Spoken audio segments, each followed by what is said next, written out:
Diferente do que costuma se pensar, a ciência não é um edifício perfeito construído sobre alicerces rígidos. O conhecimento científico está mais para uma teia. E a diferença conceitual não poderia ser maior. Um edifício alto pode desabar de uma vez se as fundações sobre as quais foi construído ruírem. Mas uma teia, por sua vez, pode ser rompida em vários pontos sem causar o colapso do todo. Os fios danificados podem ser substituídos pacientemente e reconectados com o resto. E toda a teia pode se tornar ainda mais forte, mais complexa.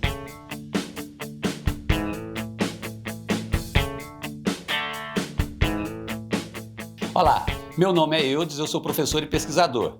Dando continuidade à nossa série sobre pensamento crítico, nesse vídeo você vai descobrir como determinar se algo é verdadeiro ou falso. Você vai saber também o que é que limita o que nós podemos e o que nós não podemos saber. Você vai aprender sobre o método científico. Se acha que isso é um conteúdo importante para desenvolver o seu pensamento racional, lógico e crítico, dá um like nesse vídeo e ative o seu sininho para você acompanhar todos os demais vídeos dessa série aqui no canal. Neil deGrasse Tyson tem uma definição prática e simples que revela a essência do método científico. The scientific method is do whatever it takes.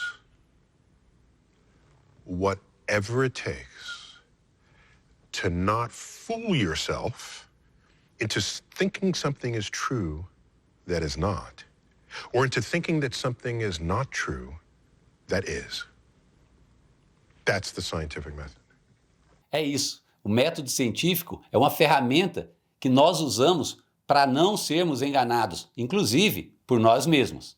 Essa definição, apesar de intuitiva e esclarecedora, não é precisa o bastante. Então, é útil estabelecer um método por meio de um roteiro. Primeiro, eu devo alertar que há um vasto corpo de estudos científicos e filosóficos sobre o método científico por si só. Mas aqui eu vou explorar apenas a sua essência e, ao final, discutir as suas limitações.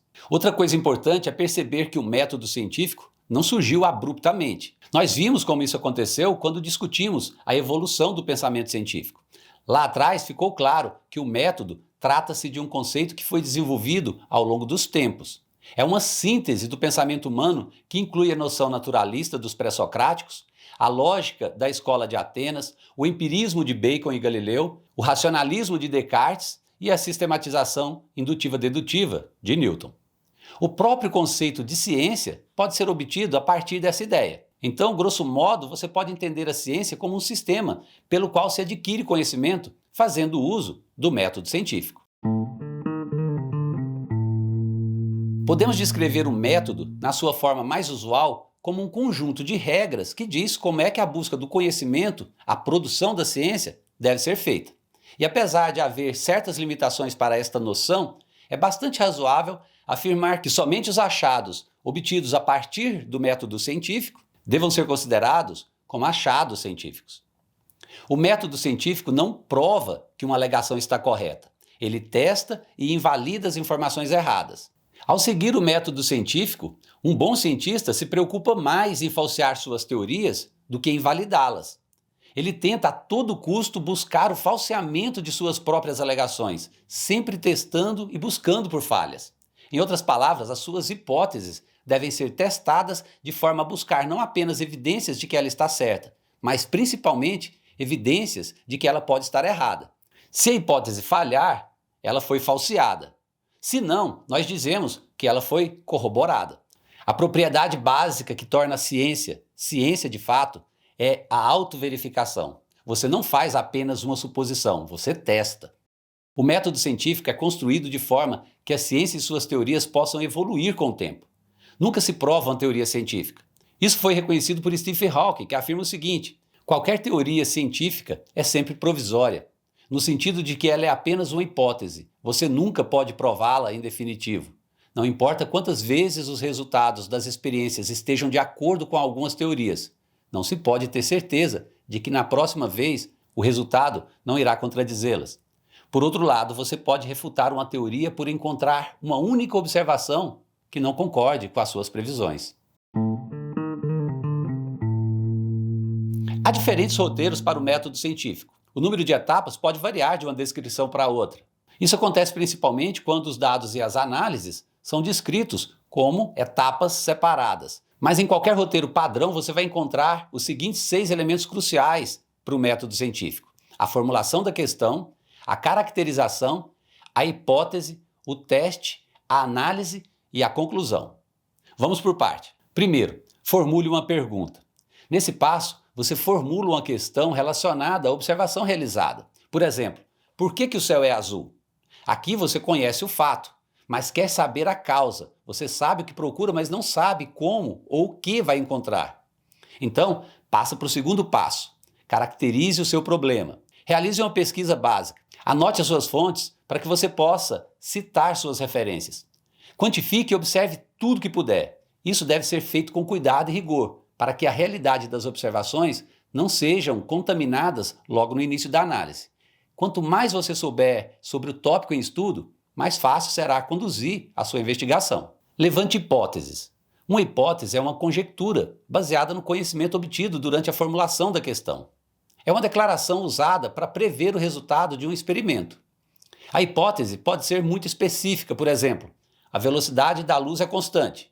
Ou pode ser ampla. Espécies desconhecidas de vida habitam nas profundezas inexploradas dos oceanos. Uma hipótese científica deve ser falseável, ou seja, deve ser possível, por meios de experimentação, identificar um eventual resultado que conflite com as previsões deduzidas da hipótese. Isso é fundamental, pois fazer predições não basta. Caso contrário, a ciência não seria diferente da filosofia.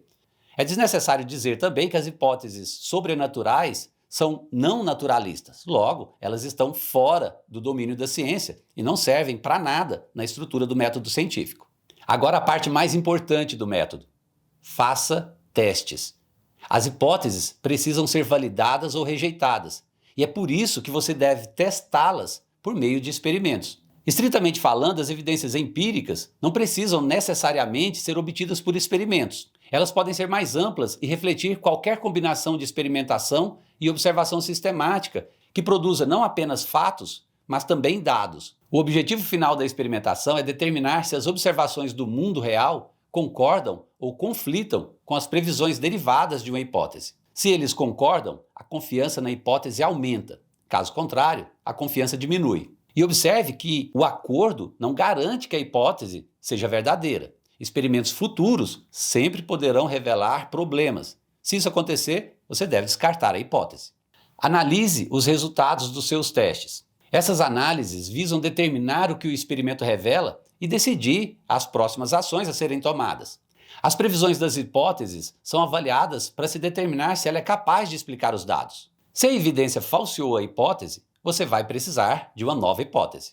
Se o experimento apoia a hipótese, mas a evidência não é forte o suficiente para se obter uma boa confiança, outras previsões da hipótese devem ser testadas. Finalmente, estabeleça suas conclusões. Avalie se você deve aceitar ou rejeitar sua hipótese.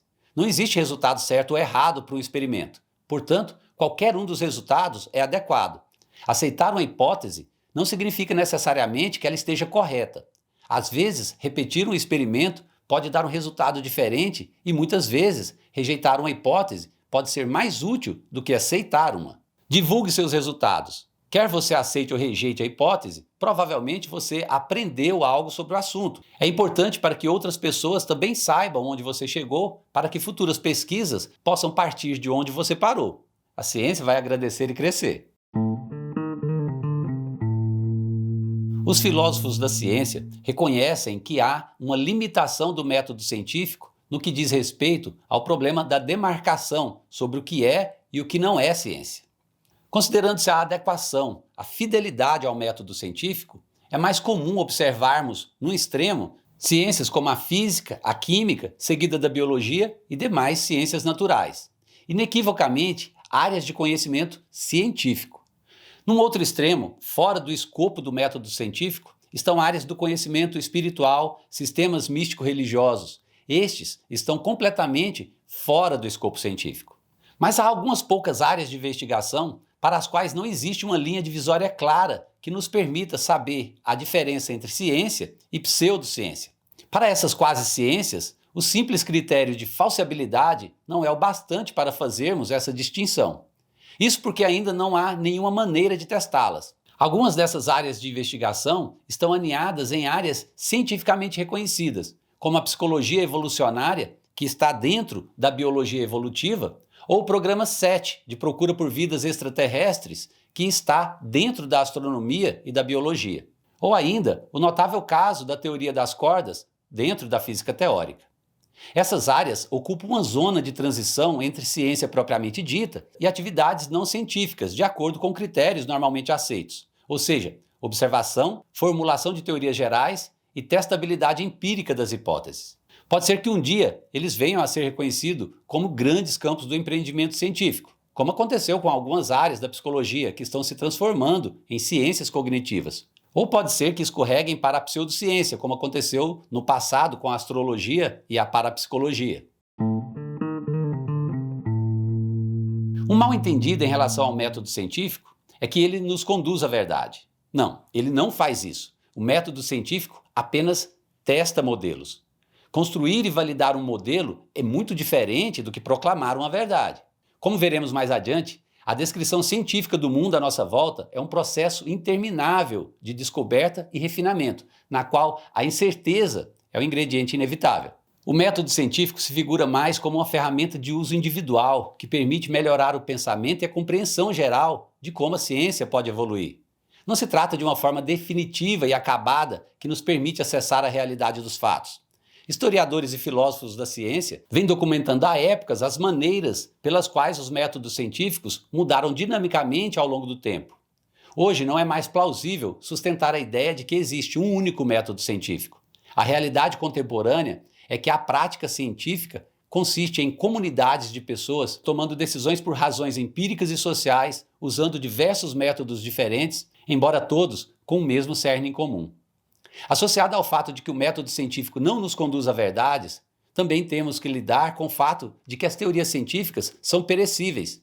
Se as nossas teorias científicas são falíveis e o método científico está sujeito a mudanças, isso nos leva a uma questão importante.